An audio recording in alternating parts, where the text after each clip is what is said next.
नमस्कार, मैं हूं किरण। स्वागत है आपका जनसंदेश टाइम्स में। यूपी के कानपुर में कारगिल की पहाड़ियों में आतंकियों को मारने में 2005 में शहीद हुए मेजर सलमान की शहादत पर नगर निगम सदन में हंगामा होता रहा।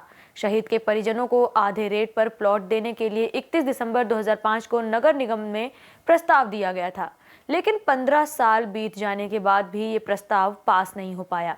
इस प्रस्ताव पर चर्चा तक नहीं की गई। सोमवार को शुरू हुई सदन की कार्यवाही में इस प्रस्ताव पर चर्चा शुरू हुई थी, लेकिन कुछ पार्षदों ने हंगामा कर दिया।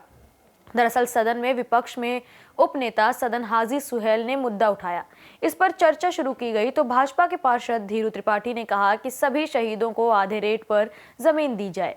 इस पर विपक्षी पार्षदों ने कहा कि पहले 2005 के प्रस्ताव को पास कर दिया जाए। विपक्षी पार्षदों में इसको लेकर हंगामा हो गया। दर्जनों पार्षद सदन के वेल में आ गए और सभी को जमीन देने की मांग करने लगे।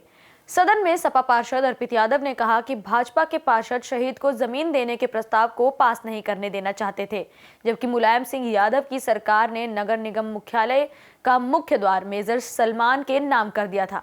इस पर भाजपा पार्षदों ने जमकर हंगामा किया। भाजपा पार्षद नवीन पंडित ने कहा कि सदन में हमेशा भाजपा की सरकार रही है। करीब आधे घंटे तक चले हंगामे के बाद पार्षद मोहम्मद शमीर ने कहा कि कुछ पार्षद हिंदू मुस्लिम करना चाहते हैं। इस पर महापौर प्रमिला पांडे ने कड़ी नाराजगी जताते हुए कहा कि शहीद देश का होता है, किसी जाति या मजहब का नहीं। हंगामे के बाद सदन में मेजर सलमान के परिजनों को आधे रेट पर महाबलीपुरम में प्लॉट और 50,000 रुपए देने का प्रस्ताव पास हुआ। इसके साथ ही अन्य शहीदों का प्रस्ताव आने पर प्लॉट देने पर प्रस्ताव पास हुआ।